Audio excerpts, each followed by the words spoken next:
are on our way, finally, to pick up the motor for the Road Runner.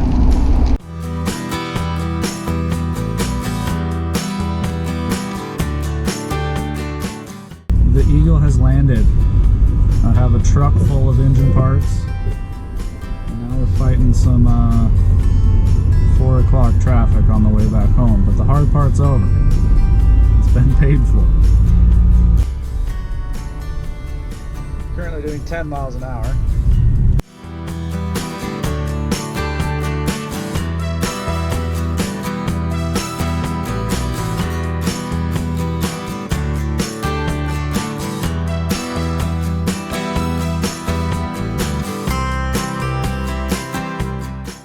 Take this bag off real quick. It's not, I picked it up when it was raining.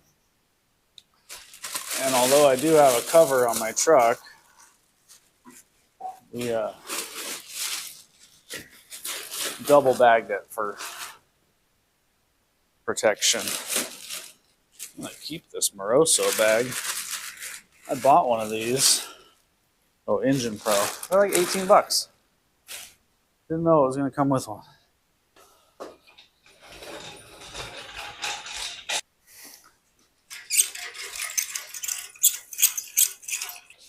Can I go between, maybe? No, of course not. Now these arms should already be in the right spot because I had it on here before. Okay, we will get the hoist out of the way and then spin the motor around, kind of take our first look at it. All right, so here it is. The big hunk of iron we've been waiting so patiently for. To give you guys a little bit of an overview, what we have here exactly. This is a 440 out of something. It's a 1977 casting. It was unmachined when I got it, very dirty, been sitting with the heads off it. So when I sent it out, I had clean, and they actually sent it out and had it shot blasted, and then they put it through their jet wash. So that happened with obviously the block, the crank, and the rods.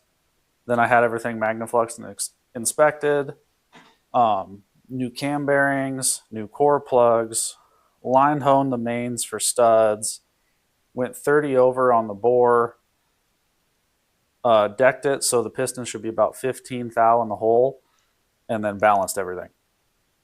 We're going to double check all of that stuff. When he got I had a set of factory 440 rods for this thing that had been converted to a full floater, ARP hardware, out of my old 440 that I was going to use. They ended up not being good. They didn't pass inspection, so I bought a brand new set of Eagle rods. So those will be going in here. I have a set of 30 over Wiseco flat top pistons that are going in here. We're trying to, the whole point of this, besides the other one was blown up, is to keep the combination pump gas friendly.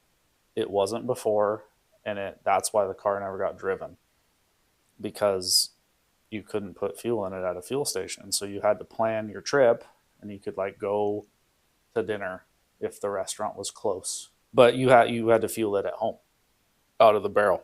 So the plan for this one is not that. It is, I don't really care about fuel economy. I don't care about any of that, but I want to be able to pull into a gas station, put premium in it, fire it up, and drive away. So that is the whole point. And I think we're off to a really good start. So let's spin this around, kind of just inspect. I'm going to probably hit the bores and stuff with some WD-40. Like I said, I just want to keep it from rusting. And then we'll go through some of the other parts. I do not have all of the pieces. I don't have cylinder heads yet. I don't have a camshaft. I don't have a timing set. All of that will be determined later. So I'm going to grab my squirt bottle of WD and liberally apply it in the valley, lifter bores, anything that's been machined. Now we're gonna paint this block too, and I realize that this is kind of making that job harder because I'm gonna have to get all the grease off, but Probably not going to paint it for a couple days. And it's out here in the garage. It's like half insulated. I'm like afraid of rust. Not like rusty cars and stuff are cool, but when it's nice, I want to try to keep it nice. Here's the date code. I don't know if you can see it, but it's a 77. It's not an HP block. It's not anything fancy, to be completely honest with you. I know a lot of people will say, oh, any block past 69's thin wall and they're garbage. Not true. I wouldn't want to take any of these to 60 over unless I absolutely had to, and it was like a numbers matching, gotta save the block type scenario. I wasn't in that situation. So we went ahead and bought the cheapest 440 we could find on Facebook Marketplace. It's $400. Rough. Might have overpaid. But I knew we were going to send it to Chuck anyway, right? So didn't really care. All I cared about was standard bore. I wanted to be able to go 30 over as a first step, and we got that. We got that for $400. I got home yesterday after a long day at work, and although excited, I was beat. So I just kind of dumped my truck out on the bench. So let's take a minute, go through that. I'll show you guys some of the other parts and what we got going on. I also got a couple Amazon things because I get excited and I order for like the weekend's project ahead. Fresh roll and masking tape because we're going to paint the block.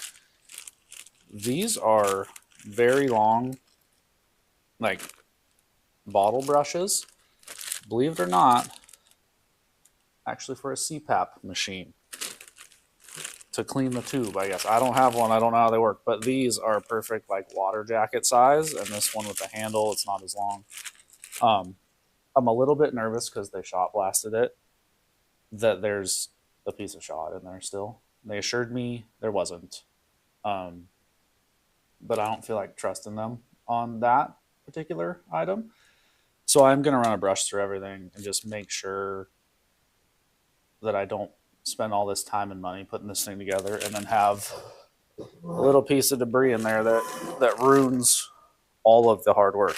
So Tech tip, CPAP brushes. I think they're going to work good. This is my $18 Moroso engine bag that I didn't realize I'd be given. I think this one's bigger. It should drape like almost down to the floor. I have two sets of bearings because the crank this motor is going to use is out of the old one, and it had been ground on previously. So I believe the mains are 10 under and the rods are 20.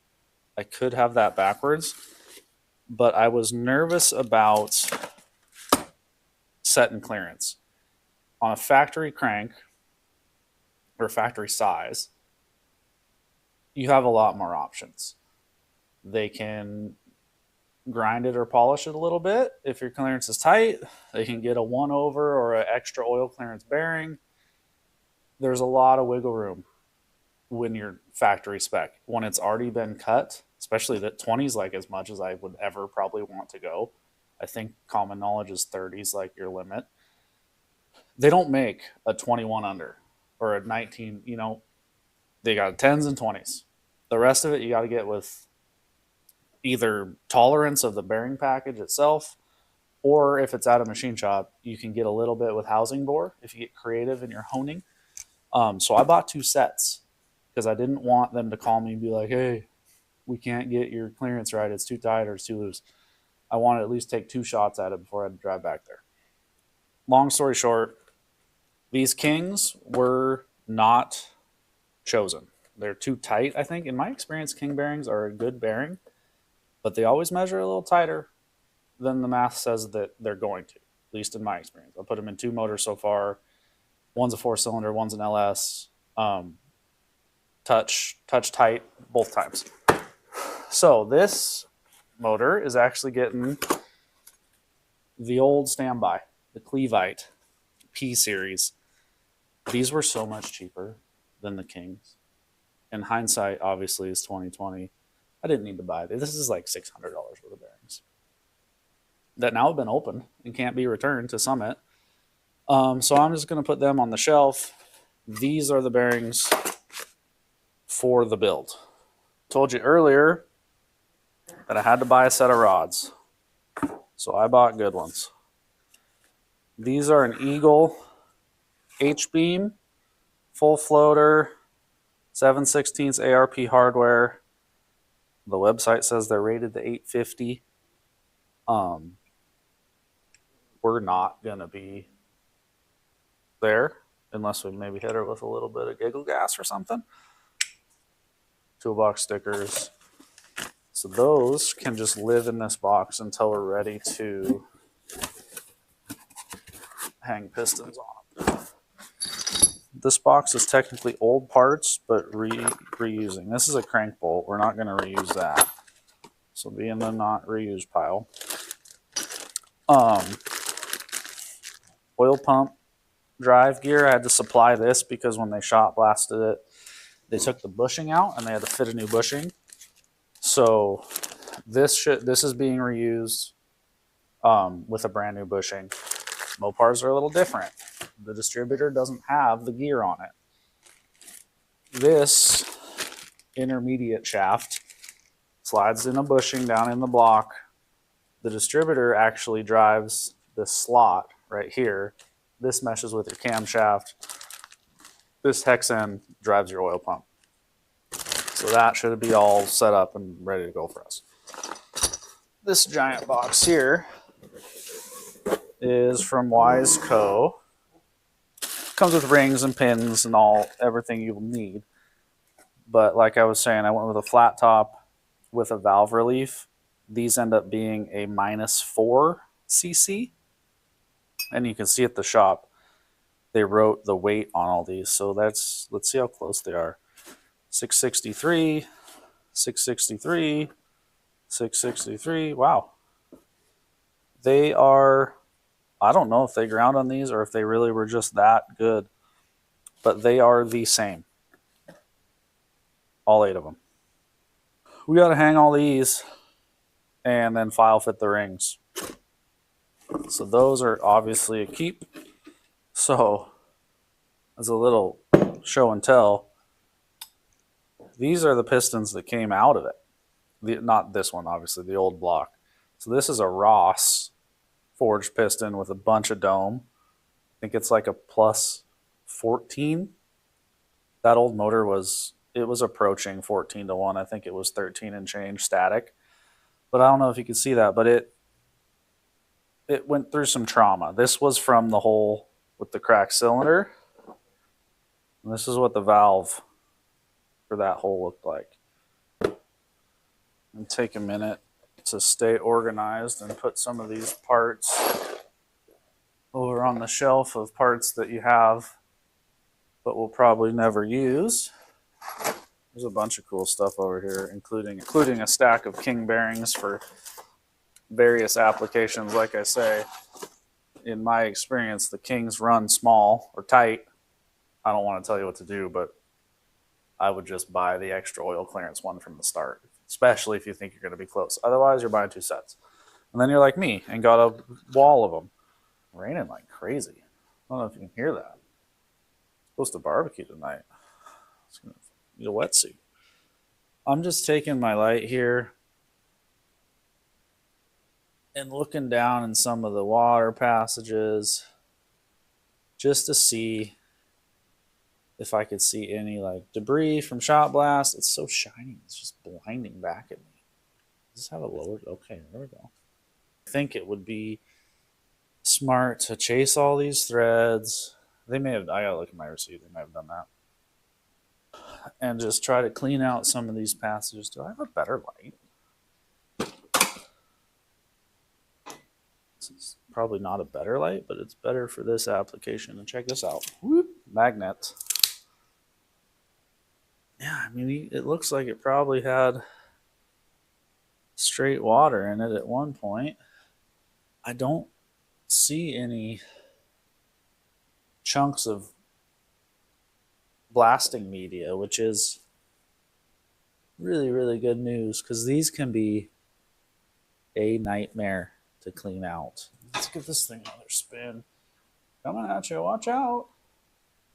I thought about running a stud girdle because I know that that can be a weak point in these, especially if you're trying to make decent power, which we are. With the little bit of overbore we got, we'll have a bump in compression because of the deck, but I'm still hoping around 10.5 to 1. We're going to put aluminum heads on this thing. My plan is the Trick Flow PowerPort 240s, and then still have to select the camshaft, which I think is probably going to be a solid roller because I'm a glutton for punishment and I don't mind adjusting valves.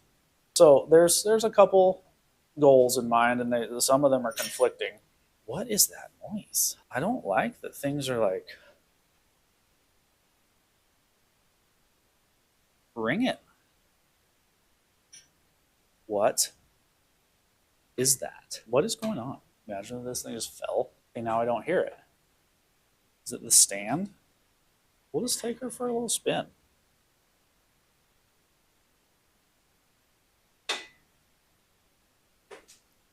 Maybe there is a little material in one of there. Let's get in here a little tighter and have a look with my Mr. Gadget flashlight. I don't know if you could hear it, but I heard something like rattling around. This is a good idea. Make sure you get under your big block Mopar just in case it is falling. All right, now listen close. I only hear it sometimes. That. Did you hear that? What is that? Sorry, I think my head was just like right in your way. But did you hear it though? No, it didn't do it. Back again. Now there's some slop in the head of this thing, which is whatever. It's not a concern. Now listen close here. What is that? Do you hear it that time?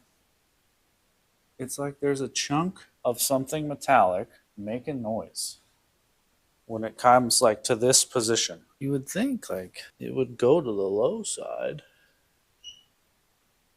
All right. What's up? Hi. Oh, and the Grime's here now. How do you feel about your motor? I feel good.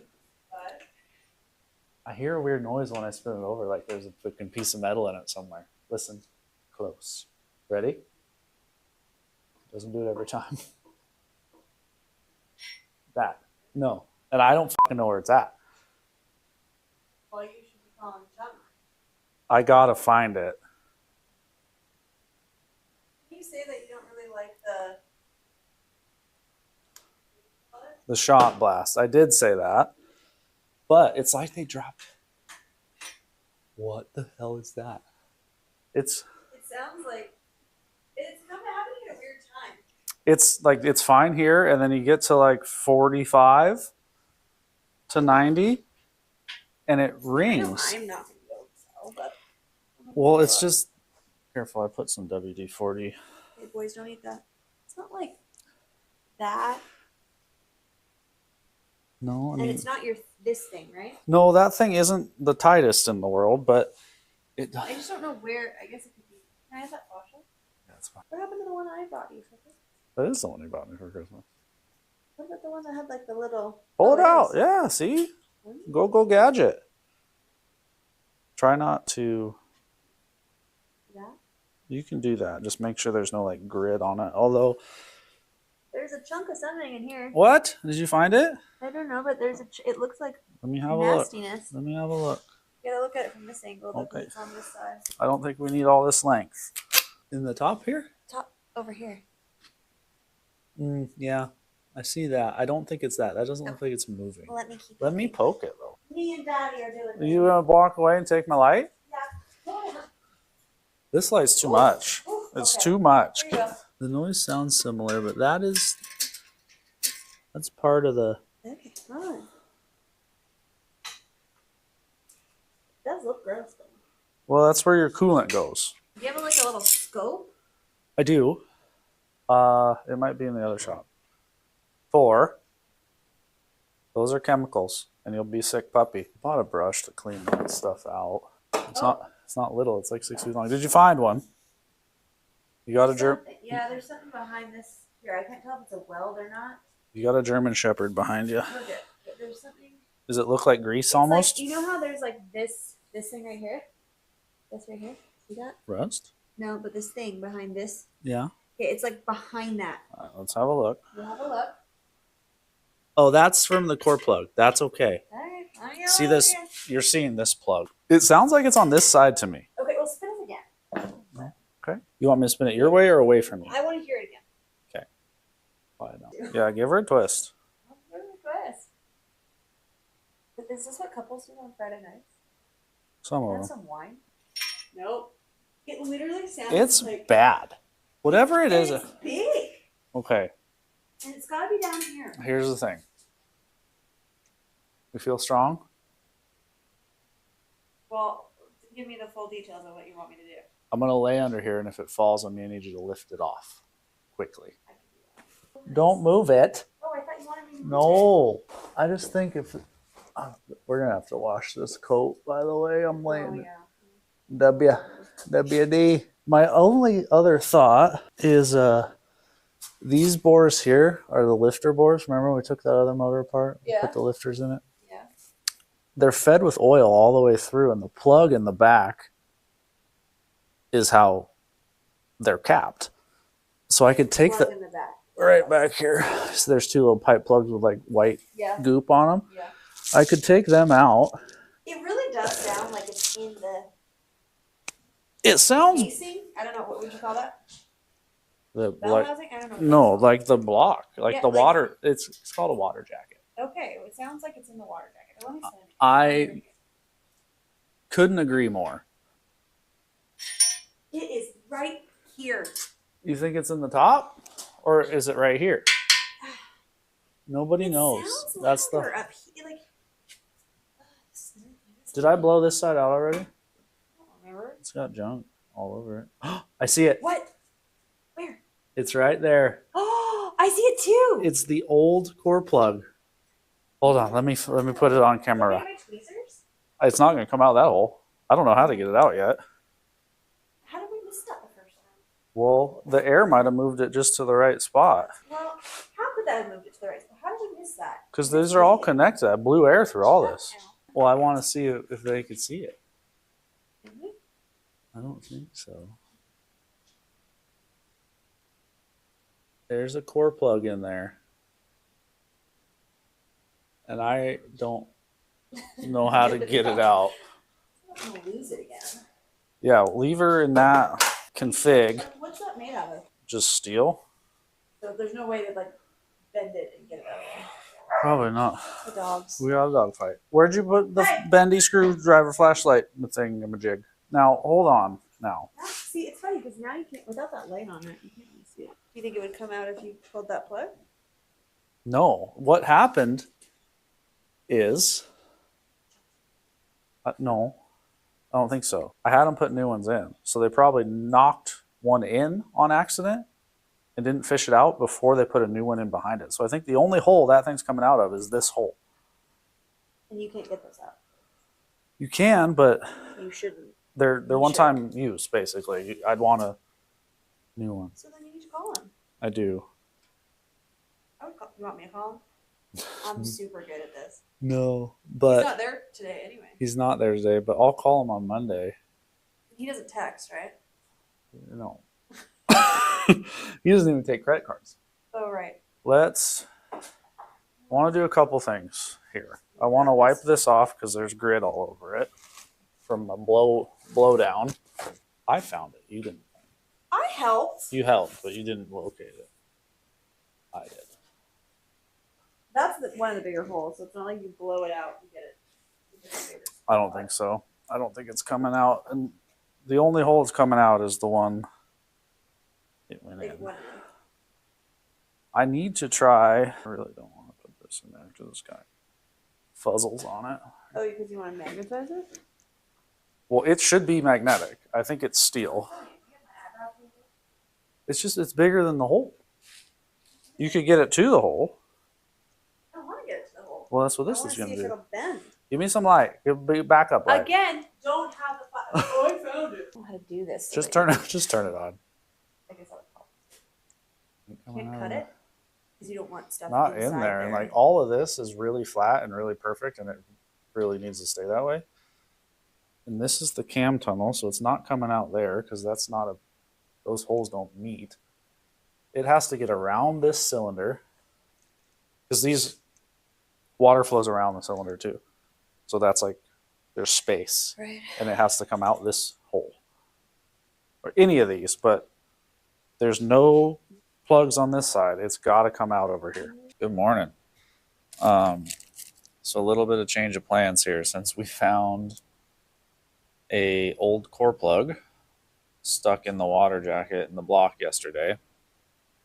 We're gonna punt on that. I'll call the machine shop Monday morning, load this thing up Sunday night, and bring it back and have them fish that thing out of there and put a new core plug back in. Now it's not a new one that's in there. It looks like they knocked it in, forgot to fish it out, and then put my new brass one behind it. And it rattles around in there, and I'm not okay with that.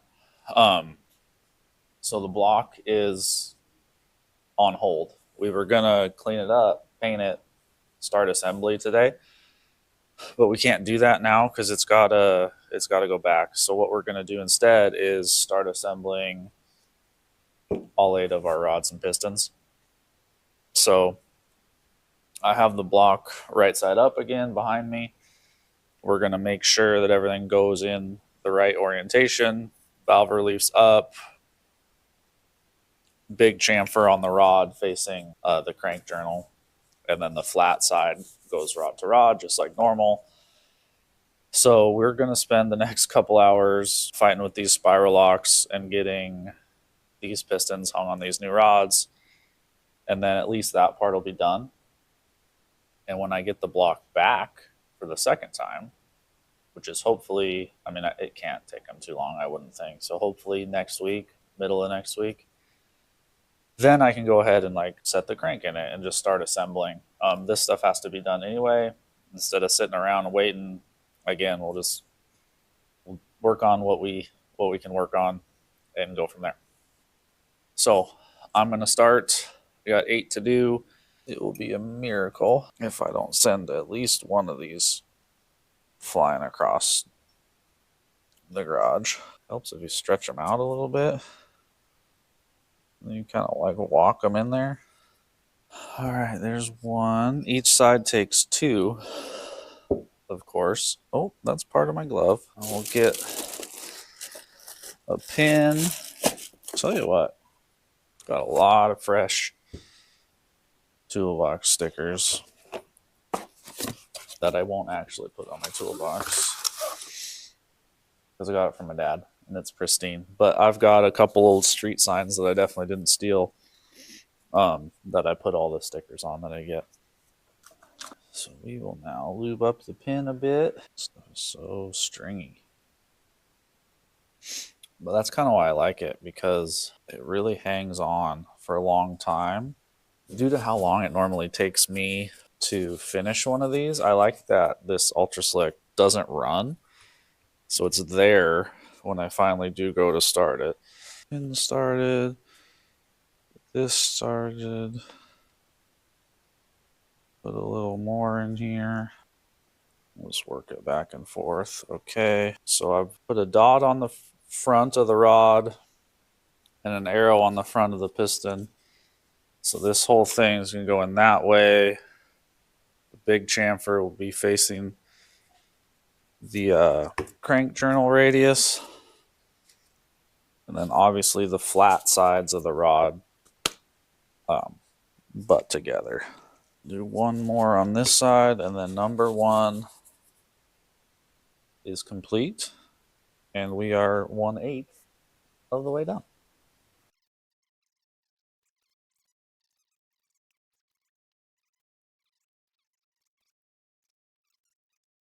kind of bummed about the motor, that it's got to go back.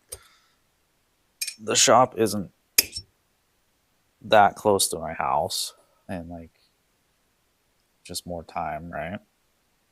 Certainly better not be more money for a mistake that I didn't make. And just it's a little bit of a hassle, but we've come this far. There's no sense in putting it together with that in there, having it sound like a baby rattle, and potentially blocking a coolant passage or something, and then fighting overheating for the rest of the time. I would be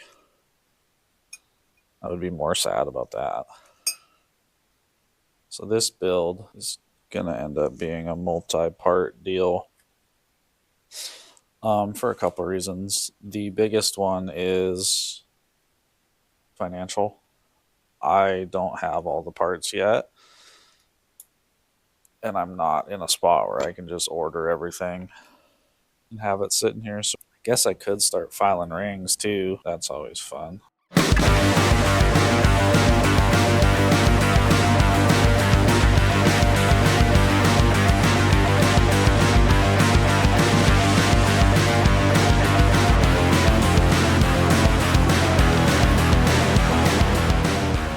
Okay, so we got all 8 rods and pistons assembled, sitting in their box. I think we're going to go ahead and move on to filing and gapping the rings. That's something we can do without necessarily needing the block. We need it to fit ring gap, but we can do that this weekend, and then the block can leave, and we don't need it again. So we're going to come over here and go 1, 3, 5, 7, 2, 4, 6, 8. Get our feeler gauges out, set the ring in there, see what it's at, file it, and just kind of sneak up on it. You can see on my whiteboard here, which is also my bench, I wrote down what we're looking for. Top, 5 thou times bore in inches, 02175. We're probably going to call that 22. And then second, just a little bit wider at 23. You might go 23.5. This is the recommended gap from Wiseco. What you want to do is work it in the bore carefully. Take your piston and use it to square it up in there, and then we'll measure the gap. It looks pretty tight. We got a little bit of work to do. Make sure it's nice and square, and this is a tedious process. You always want to roll from the big diameter to the small. So we'll just apply light pressure, take a little bit at a time, and put it back in, and do that over and over again until we hit the number we're looking for. You always want to make sure you only file one side. That way you can use the other side as a reference for a factory square edge. What I like to do is kind of put these in vertical like this. Just give them a spin. They make squaring tools, but the piston that goes in that hole is probably better than any of them.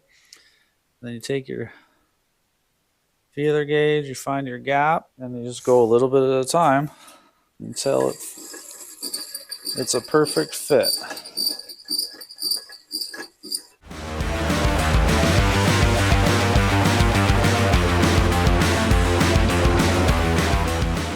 That is a tight 23. It looks nice and square in there. Okay. No gaps. Nice tight fit. Well, those are done. I already have the oil rings on here. So we'll grab the second ring, which my instructions say bevel side down. These are marked top. They want it in line with the wrist pin. Work it around. There is our second ring. Now we got the top ring. They want it 180 out, so that'll go here. Bevel up on the top ring. Use your leg vise. Get one end started. And there you go. Top ring, second ring, oil rings. One down, 7 to go. Okay, we're gonna go 1, 3, 5, 7, just because they're closest here.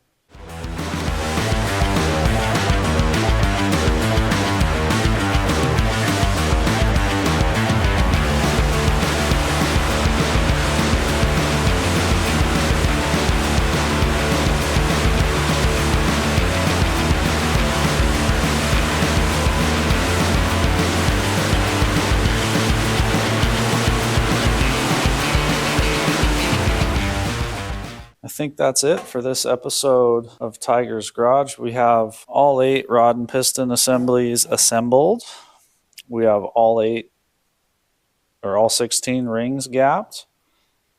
I would love to continue putting stuff together, but at this point, I'm stuck because we have a core plug lodged in a water jacket on cylinder 7, and I got to take this thing back to the machine shop. So I think that's all for now. I'm going to get this bagged off the stand, loaded up in the truck, and ready to drop off Monday morning. Hopefully we get it back, then we can spin it over, put the main studs in, crank, bearings, and actually start hanging these pistons. But for now, we're kind of at a stopping point that was forced upon us. So stay tuned. There's plenty more to come. Please like and subscribe.